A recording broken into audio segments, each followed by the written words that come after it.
नमस्कार। आज बात करेंगे एक ऐसी शख्सियत की जिनकी कहानी किसी फिल्म से कम नहीं लगती। एक साधारण सी शुरुआत से दुनिया के सबसे बड़े लोकतंत्र के शिखर तक का सफर।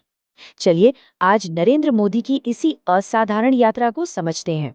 सवाल यही है ना, कि आखिर एक चाय बेचने वाला लड़का दुनिया के सबसे बड़े लोकतंत्र का नेता कैसे बन गया। ये कहानी सिर्फ राजनीति की नहीं है, बल्कि इसमें संघर्ष है, जिद है और एक लंबा सफर है। तो चलिए इस कहानी को बिल्कुल शुरू से खोलते हैं और देखते हैं कि ये सब हुआ कैसे।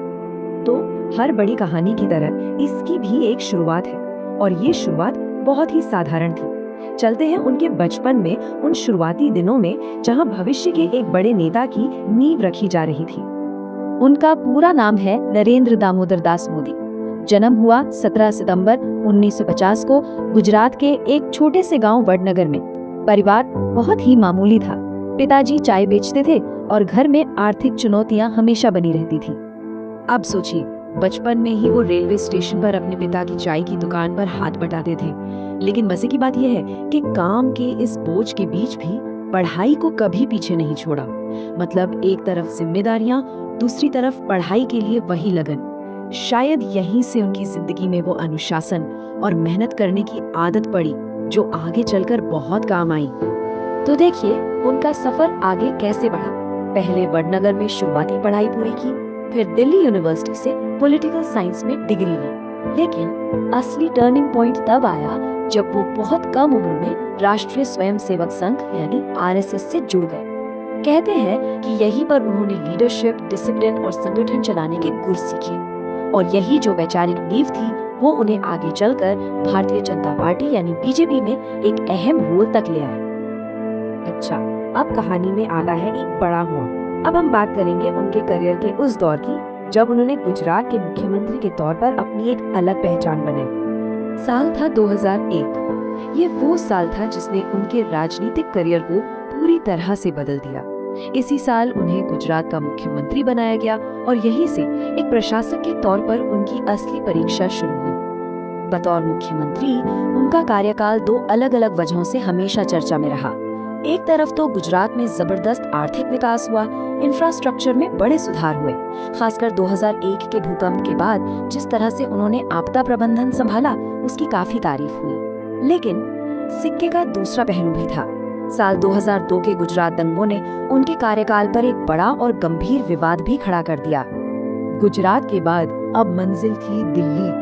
उनकी नजरें अब राष्ट्रीय राजनीति पर थी। तो चलिए अब उनके सफर के सबसे ऊंचे शिखर की बात करते हैं, यानी प्रधानमंत्री बनने तक की कहानी। इस टाइमलाइन को देखिए जरा। 2001 में गुजरात के मुख्यमंत्री बने, फिर एक लंबा सफर तय करके 2014 में देश के 14वें प्रधानमंत्री चुने गए।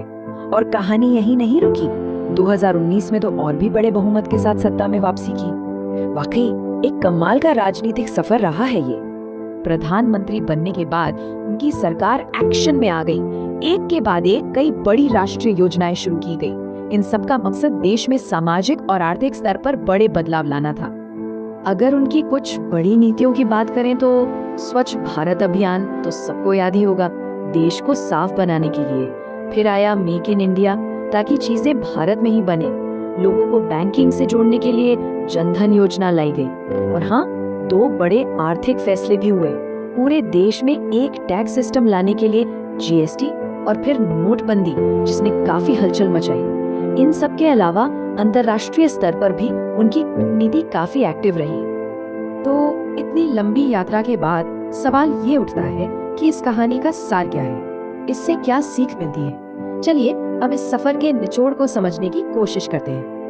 अक्सर उनकी कहानी को एक मिसाल की तरह देखा जाता है कि कैसे मुश्किल से मुश्किल हालात पर भी जीत हासिल की जा सकती है। ये कहानी बस यही बताती है कि अगर इरादा पक्का हो, अनुशासन हो और सेवा की भावना हो तो बड़ी से बड़ी चुनौती को भी पार किया जा सकता है। और शायद उनकी पूरी कहानी का निचोड़ इसी एक लाइन में छिपा है।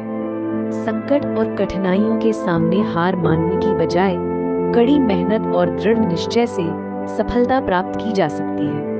ये एक ऐसी सोच है जो न सिर्फ उनके अपने सफर को बयां करती है, बल्कि शायद कई लोगों के लिए एक बड़ी प्रेरणा भी है।